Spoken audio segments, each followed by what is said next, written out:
for next year, let's focus on our work, on making this market more transparent, act with integrity and accountability, but also remember that the work we are doing has meaning and real-world implications to millions of community members in the Global South.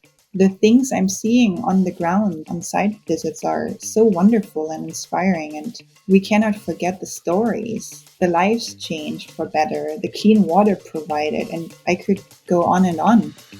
Welcome to Smarter Markets, a weekly podcast featuring the icons and entrepreneurs of technology, commodities and finance, ranting on the inadequacies of our systems and riffing on ideas for how to solve them. Together, we examine the questions: are we facing a crisis of information or a crisis of trust? And will building smarter markets be the antidote? This episode is brought to you in part by Abax Exchange, bringing you better benchmarks, better technology, and better tools for risk management. Welcome back to Commodities in Asia on Smarter Markets. I'm Dave Greely, Chief Economist at Abax Technologies. Our guest today is Svenja Telle, Director of Project Origination and Technology at Base Carbon.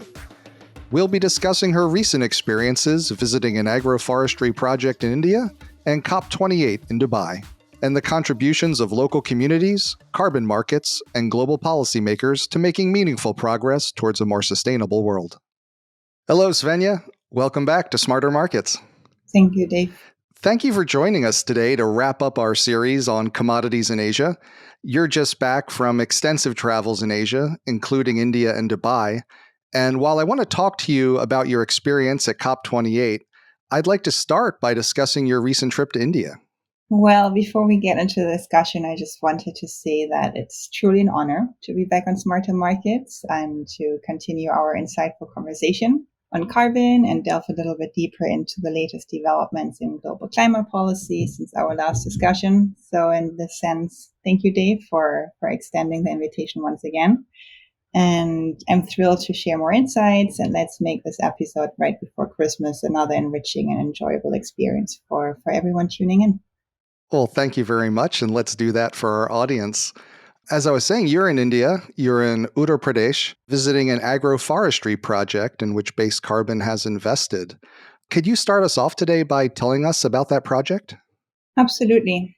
I had the opportunity to, which is an incredible opportunity on behalf of Base Carbon, to return to the agroforestry project that you mentioned. It's located in Uttar Pradesh, which is in northeast India.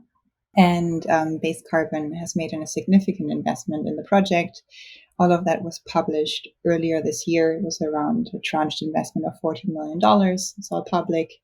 And let me share a little bit some sort of inspiring details about the impactful initiative with you. To just put the project into context, I'm going to give you a short description. And the project itself, we have a lot of different projects on the nature-based side, right? And people always think about REDD+ projects and reforestation projects. And within reforestation, we have different approaches. One of them is something like a plantation approach, where you really just go in and reforest an entire plantation. But this project is very different. It's an agroforestry project. And the project activities in this specific project comprise of the planting of native and naturalized trees on degraded rural farmlands. And those are fertile, but they are very arid, like in a deserted region. The project entails the planting of around 6.5 million trees. And as I said, they are planted on private community lands in Uttar Pradesh. And the difference here is that the land management within the project is a little bit more complicated because you don't have one large plot. You're working with private lands from communities and smallhold farmers. The project implementation already started in 2022, where around 2.5 million trees were planted. And this year, 2023, planting of around 4 million trees was basically the first expansion. If we think about those things in carbon projects, often projects are seen as just a one-time show. You go do the whole thing. But if you are in large-scale restoration projects, it often makes sense to really have a pilot, demonstrate that it works, work with the communities, establish the infrastructure, and then go into expansion. So this was the first expansion in 2023. And the project partner I mentioned, mentioned the project developer last time I was on with you, VNV. They are now officially our partner in this project. They are the project developers, proponents, and implementing partners of the project. VNV stands for Value Network Ventures Advisory. It's a tongue twister. People just know them as VNV in the market. They've been around since 2007 and have really played a leading role in combating climate change. They've been instrumental in devising, developing, and executing community-driven initiatives in Southeast Asia, African regions. Now they're also active in the Middle East. So really, really cool stuff. And they have had positive impacts on more than 7 million rural households already, and have worked on more than 3 million hectares of land for agroforestry and forestry use.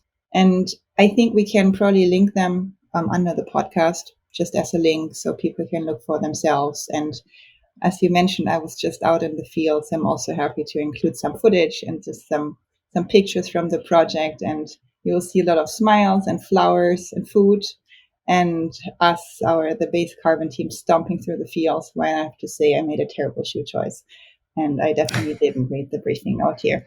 But the project, for everyone who's tuning in, from the carbon market side or from the buy side, it's an AR project which is going to be registered under the new Vera methodology, expected to be registered in 2024 and expected to deliver around 1.6 million credits over the next 20 years, with vintages between 2023 and 2024. Could do the math right? Yeah. So that's the project in a nutshell.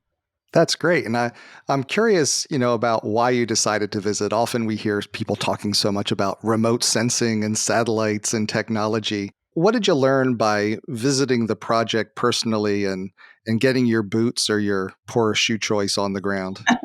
Slippers. Good question, Dave.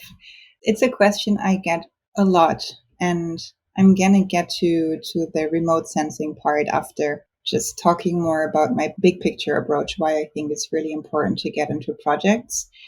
I really believe that the significance of experiencing projects on the ground, especially when working in origination and deploying substantial investments, which are often in the tens of millions of dollars, is really, really important. And to uphold the most integrity in the work, my ethos really revolves around the understanding that a project cannot truly be comprehended only from a piece of paper or a term sheet. Personal visits are key to connect with the people involved, and witnessing the project firsthand and gain insights into the logistics on the ground are crucial, because many of the elements that are critical to the project's success or failure can't be neatly checked in boxes. Even if we would like to believe that, because that's the most scalable solutions to carbon markets. But it's about building relationships and building deeper understanding that goes beyond just documentation. And that brings me to your question about digital MRV and GIS sensing. It's all an additional tool to bring more transparency and integrity into these projects. And digital MRV for restoration or for reforestation projects is going to be useful later on, but especially in the beginning of the project stage, when the project is still so volatile and the seedlings are very small. I would say it's very difficult to detect what is a seedling and what is actually just natural regeneration from what is grass that just grows back. And going out into the field and looking at, how the planting is happening, what is the mortality rate, just getting a sense on what is happening out there and how the community is engaged in the execution of the project, it makes a difference. Yeah. And when you bring up the community, I was enjoying reading your LinkedIn posts that you were putting out during your trip. And I noticed in one, you emphasized the importance of that engagement with the local community. And in fact, projects are often originated in and often by the local communities. It's not necessarily the third party coming in from the outside. I was wondering, how does that change how you think about how you invest and partner with local communities in these projects? Well, whenever you hear me on any panel or speaking anywhere, I always say community engagement is crucial for project success. And I'm an economist, just like you. I've done a lot of work in causalities and correlations, and just from that perspective, there's a huge correlation between community engagement and project success. So we need to remember that these projects, they are long, right? 20 plus years long. And to make them a success, they can't be designed around a community. They need to be designed by engaging the community and through the community itself. So I think we shouldn't see benefit sharing mechanism, as it's often called, as a desired add-on to a carbon credit that makes it a better carbon credit, but as a way to first, obviously, do the right thing and also to de-risk the project itself. Because communities, they are at the front line of carbon projects, and in a way, they're the stewards of the natural resources that we as facilitators are bringing into the financial markets. While nature-based carbon removal projects are far from commodification as of now, we need to honor that the financial instrument here, which is the carbon credit, reflects a real-world natural asset which is cultivated on private or community lands in the global south. And without the support of the communities in which we originate these projects, I would say that the long-term success of these projects becomes really questionable. Let me give you an example from our India project. What is often not discussed is the infrastructure needed in these sort of projects, in these sort of large-scale restoration projects, to make them even feasible. And I mentioned earlier that the farmland is on extremely arid land, and at the bottom, and it's often not talked about, of this whole project is the development of water infrastructure through catchment ponds that have liners, putting solar pumps in place, wells, irrigation systems. India is highly dependent on the monsoon season for farming and ecosystem restoration, but the monsoon patterns, they start to change and alternate because of climate change itself. And having reliable and self-sufficient irrigation infrastructure in place makes the project more resilient to droughts, decreases tree mortality, and increases climate resilience for community through, for example, improving food security. And this project specifically, as I mentioned, water infrastructure is really at the bottom of being able to execute at scale. And the project includes around 16 different species, which have been selected through an inclusive community-led process. And the project ensures that all species are planted are non-invasive and do not cause any negative impacts to the ecology and biodiversity of the project area. And while some of their species, and that's also often a debate in restoration or ARR project, like all has to be native. But if you're an agroforestry project, you really need to make sure that the plants that are not planted for any sort of timber or carbon can generate additional income and food, such as fruit trees and nut trees. And the income generating species planted will remain the property of the farm owners forever. And coming back to your question, Dave, the importance of community engagement in the project design is that by designing around the needs of local farming communities with a high level of stakeholder engagement, ownership, input, and feedback, farmers can choose to either, it's their choice if they want to plant high density planting, or they can elect and continue agricultural practice on a project parcel through, for example, intercropping and vegetable cropping. So there are many variations here how you can include communities in the design phase to make the project more resilient and successful. And in order to do these sort of projects, you really need a project partner that you can trust in terms of project design. Trust and experience are really important. And I mentioned V&V earlier and in my last episode, and I can only say once more that I really admire their continued focus on projects that are aimed at restoring ownership, dignity, enhancing livelihoods, and building resilience amongst the first responding communities in the global south. There's so many great points in there. I just want to go back to a couple of them. I really found it insightful, that idea that community engagement isn't a nice to have add-on, but it's really central to de-risking the project and making sure that it's going to deliver on what it's promised to deliver. I don't think that's often highlighted enough. And I wanted to ask you, when you brought up the point of the local community as often the stewards of the local environment and the local ecosystem, even I think the last time when we were together at the AIDA conference, I talked to a number of folks working with farmers in the US and Europe. And, a lot of that conversation was the farmers want to treat their land in a more sustainable way. They see it as something they want to pass down through generations. It's not a commodity to them, but they need a little help. They need the finance to help be able to do the right thing in a way.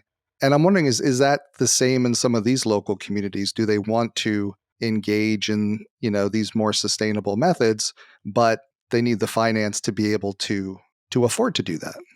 Absolutely. Absolutely. That's a very crucial point in these sort of projects where it's not just about planting trees. In a way, the revenues from carbon credits and the future revenues from carbon credits help build that sustainable infrastructure for community resilience and added community benefits. And a lot of that would simply not be possible without carbon credit revenues into these communities. For example, if you want to put a solar pump in place, it's really easy to do if you have the means to do it. But if you don't, you don't. And once you have a solar pump and an irrigation pond ready to go on your property, that changes a life in rural India. It's not just about decreasing tree mortality, it's also about turning a piece of desert into an oasis. And that's really at the bottom of it. You remind me, it's a echo of what we heard with Ken Newcomb talking about some of the projects they work on, that it's really about catalyzing a sustainable change. And once you kind of get people over that hump, once you have the solar pump, once you have the catchment basins, once you have the better irrigation systems, it really transforms lives in a way that's much more sustainable going forward. And you don't need the constant support necessarily, over decades. Yeah, it's really about building sustainable livelihoods. And I wanted to ask you, as you at Base Carbon are expanding the geography of the projects in which you're investing, you have projects in Africa, project in India, project in Vietnam, do you see differences in different parts of the world, Asia versus Africa, for example, or are the commonalities of the projects more what strike you? Well, absolutely. As we venture into different parts of the world, like what you said, Asia and Africa, where we are currently active in projects, we do notice distinctions. For instance, the types of projects that seem promising in one place might not seem promising in another place. Coming back to the India example, where India is it's a country with an extremely high population density and no stress on food systems. So agroforestry projects make a lot of sense. If you're restoring ecosystems in the Amazon basin, you might want to go for pure reforestation, leaving the agroforestry part out. So it really depends on the need of the ecosystem itself, and the ecosystem is embedded in a society. So it's an equation with a lot of variables, I would say, to find the right fit. It's not a one fit for all solution. Each project looks different. Every community need is different. Every project types might differ based on where you're trying to execute and build a project. But I would say, and I would say most people are gonna agree with me that over the last years, and we're gonna probably get more to that later, one of the biggest factors is regulatory and political risk, depending on where you want to deploy capital, especially around Article 6. And from an investor perspective, it's a game changer. Because if you're entering a jurisdiction where there's a lot of uncertainty around Article 6 risk and if corresponding adjustments are going to be applicable to your projects or not, it's a really, really big risk that is just, it was an externality, but now it's really part of the equation that we need to think about with a very high level of uncertainty because there's simply no clarity around it. And entering jurisdictions, it can be a yes or no. Having that peace of mind and understanding the nuances of the regions and navigating potential risks become critical factors in decision-making processes. So it's really a plea for policymakers to work closely together with actors in carbon markets to not create another bottleneck for private sector capital deployment in jurisdictions where these sort of projects can add a lot of value.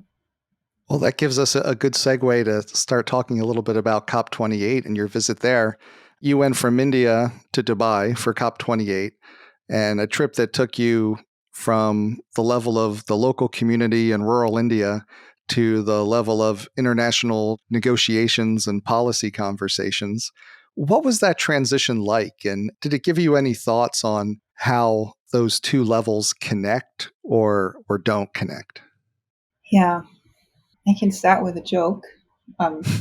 If you see pictures of me sitting on panels, I'm probably wearing the same shoes that I wore in the field. But coming back to LinkedIn, I wrote a post while I was still in India, and I want to paraphrase it here, that we must strive to understand and collaborate with all stakeholders in carbon markets, ensuring sustainable development for both the environment and society, as we just discussed. And no matter, I think that's what I wrote, how glossy our conferences and panels are, the fact that projects are originated in and often by communities will never change. And I still think that's true.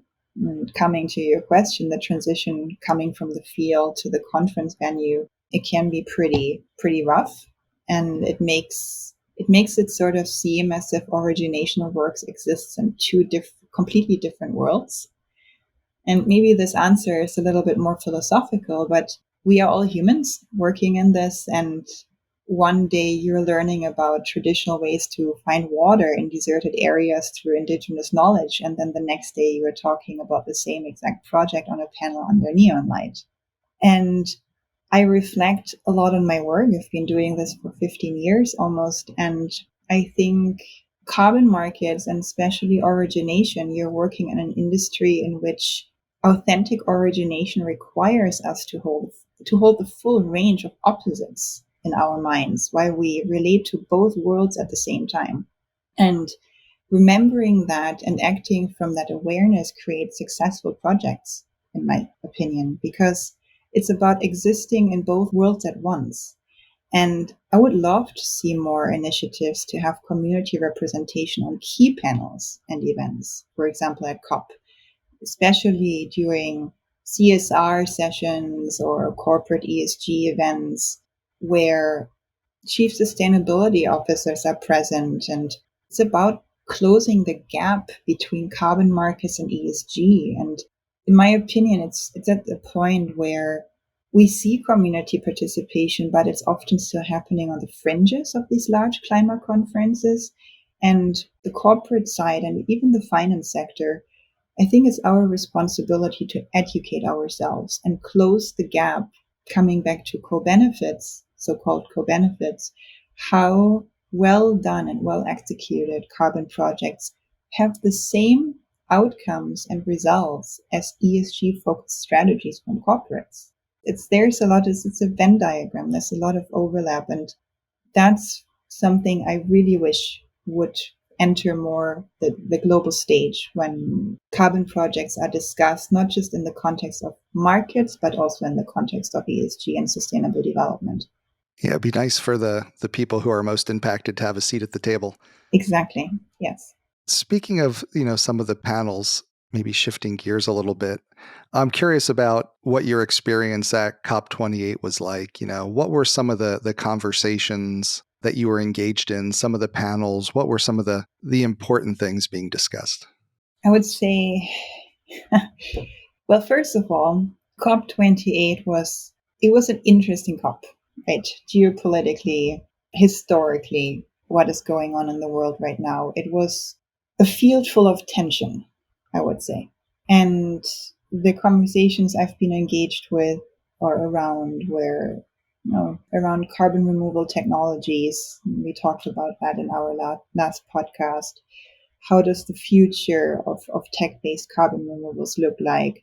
What is the role going to be of tech-based carbon removal, such as direct air capture, in order to even get close to something like a 1.5 or 2 degree climate target under IPCC? And I'm going to get a little bit more into that based on where COP was held this year and the role that oil and gas played. But the role of tech-based carbon removals was definitely at the forefront of not just discussions around carbon markets, but also around just climate finance at large, the role that technology development and scaling technology development can play under market-based mechanism, and how market-based mechanisms can foster scaling these sort of technologies to a certain point. That I would say is one big bucket of discussions that I was part of. Then the digitization infrastructure needed in carbon markets, of course, as always.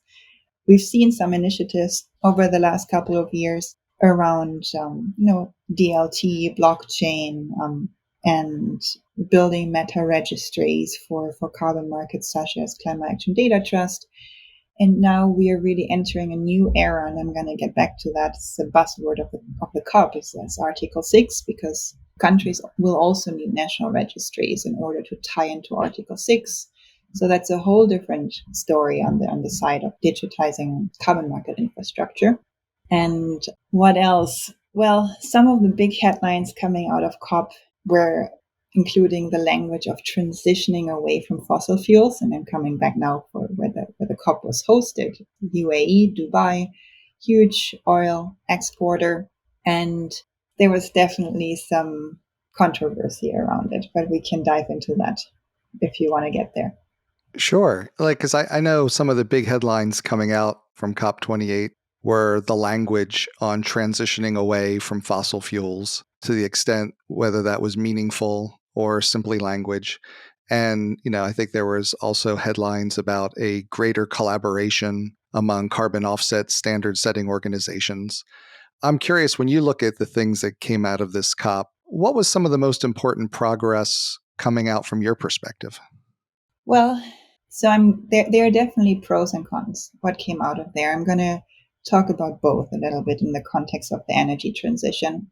And so there is some consensus around that COP28 is acknowledged as a new era in the energy transition. And there are updates on the text on energy. And there are some good things and there are some bad things. So starting with the good ones, I would say there has been strong language around transitioning away from fossil fuels to achieve net zero by 2050. And that was all over the media. At the same time, there was no commitment to phase out fossil fuels. So that's the big controversy here, right? There's a commitment to transitioning away from it, but no commitment to phase it out. How does it look like?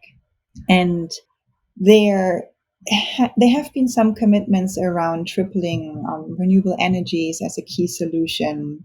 There has been some reinforcement on the 1.5 degrees pathway alignment, which was explicitly stated in the energy text that came out of this COP, and on the importance of reducing emissions from especially road transportation, even though aviation was left on the sidelines. We always have next year.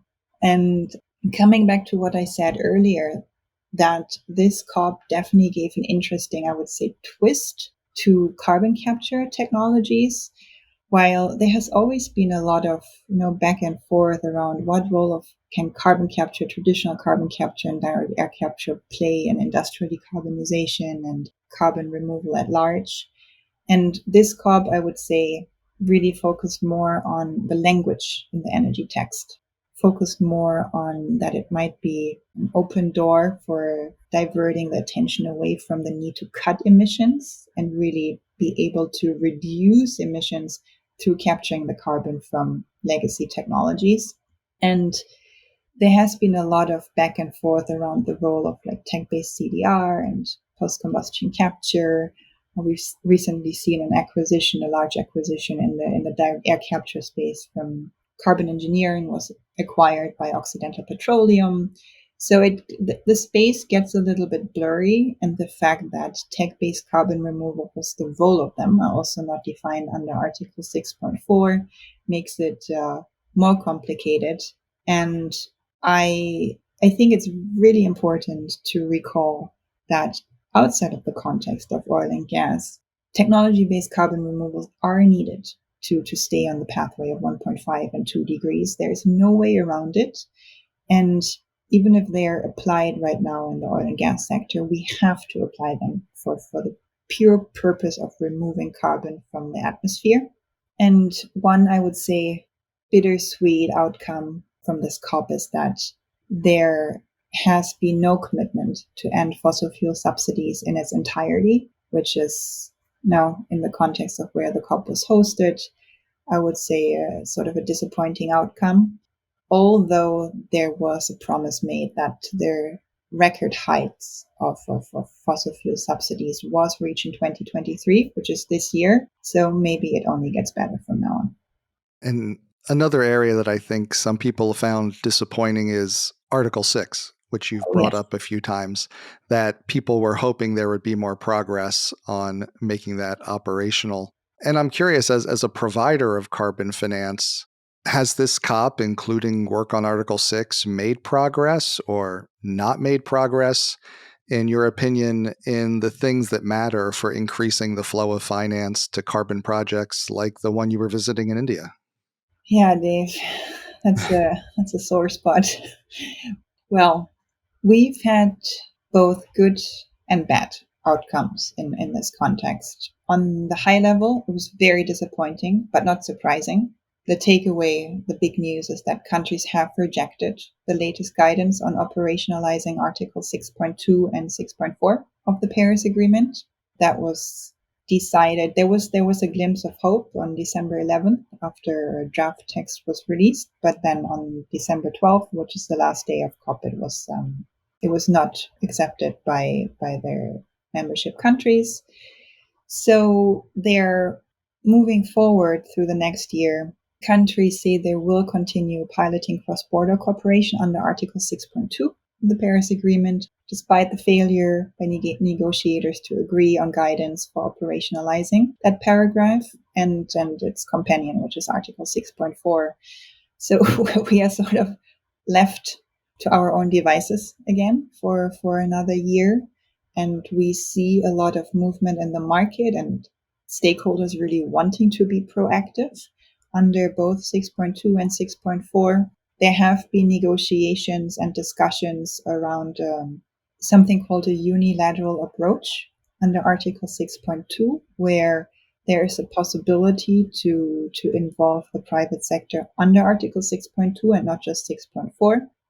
There are some thought leaders in the market piloting some of these negotiations and projects, which I think is very hopeful because, as our dear Andrea Bonsani, IETA's International Policy Director, said, the delay of the Article 6.4 mechanism is not a victory for environmental integrity. It is a victory for the anti-market agenda.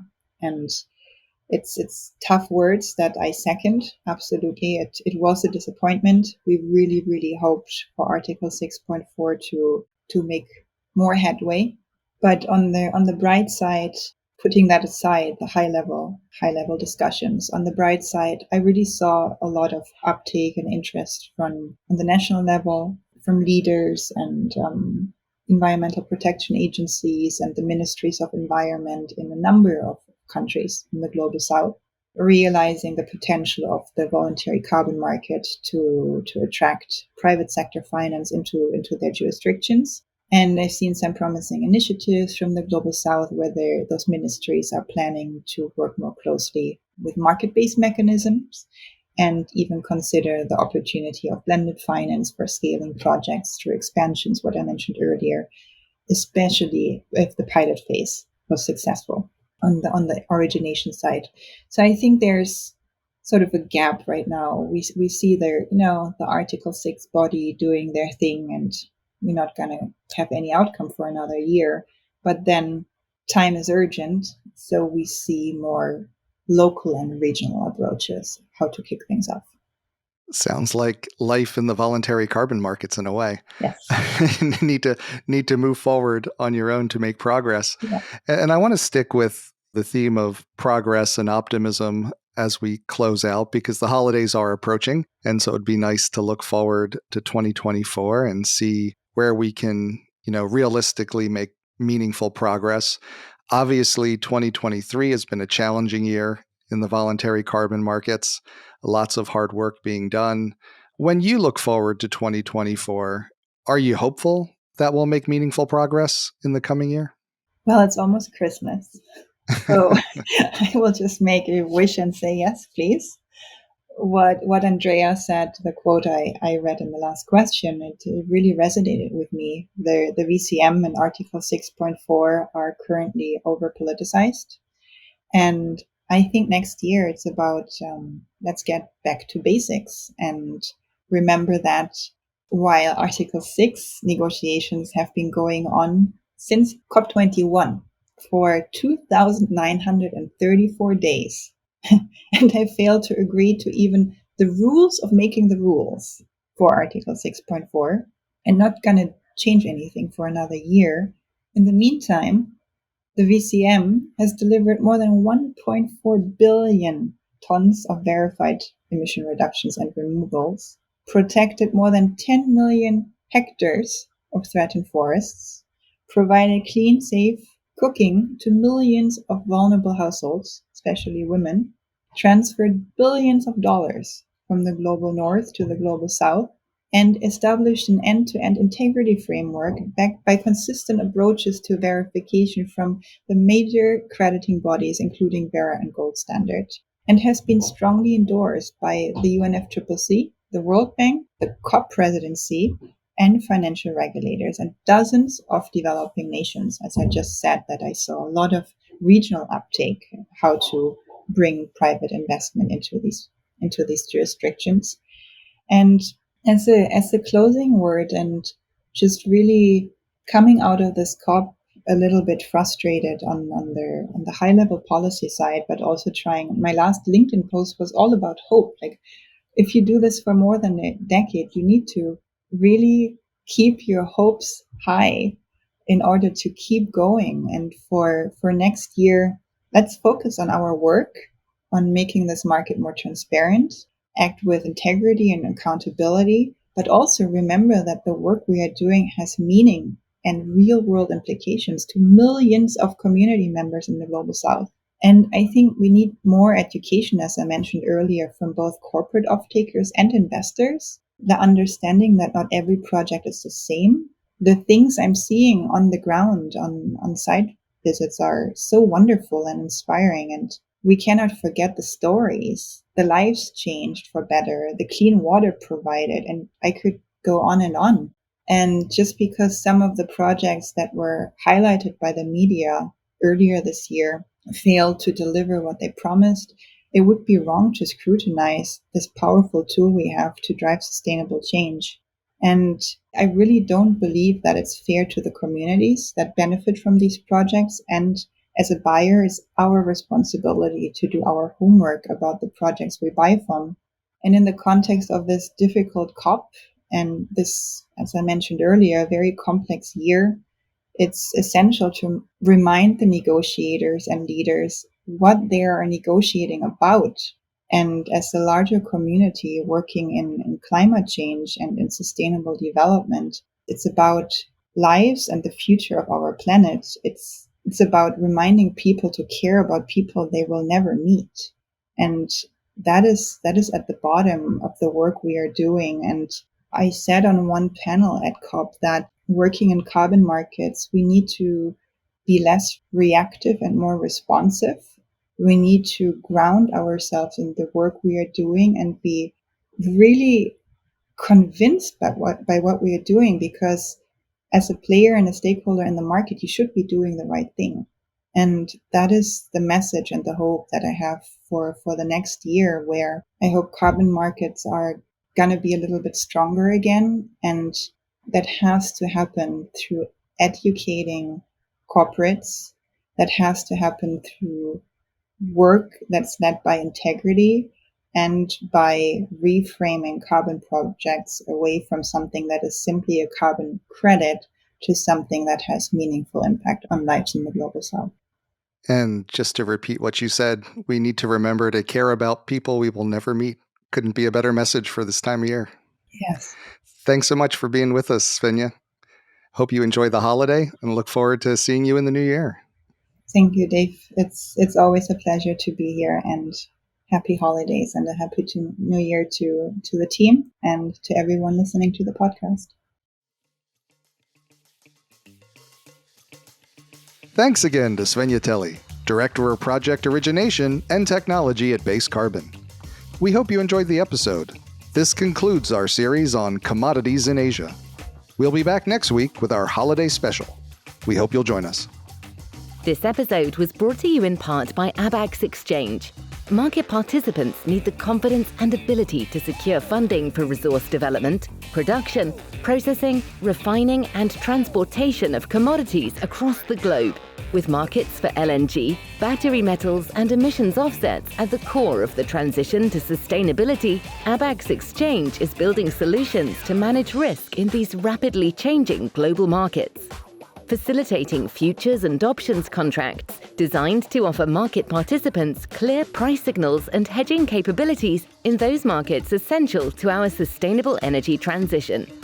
Abax Exchange, bringing you better benchmarks, better technology, and better tools for risk management.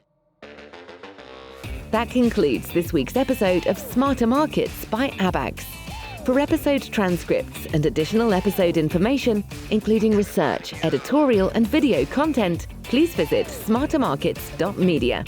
Please help more people discover the podcast by leaving a review on Apple Podcast, Spotify, YouTube, or your favorite podcast platform. Smarter Markets is presented for informational and entertainment purposes only. The information presented on Smarter Markets should not be construed as investment advice. Always consult a licensed investment professional before making investment decisions. The views and opinions expressed on Smarter Markets are those of the participants and do not necessarily reflect those of the show's hosts or producer. Smarter Markets, its hosts, guests, employees, and producer, Abax Technologies, shall not be held liable for losses resulting from investment decisions based on informational viewpoints presented on Smarter Markets. Thank you for listening, and please join us again next week.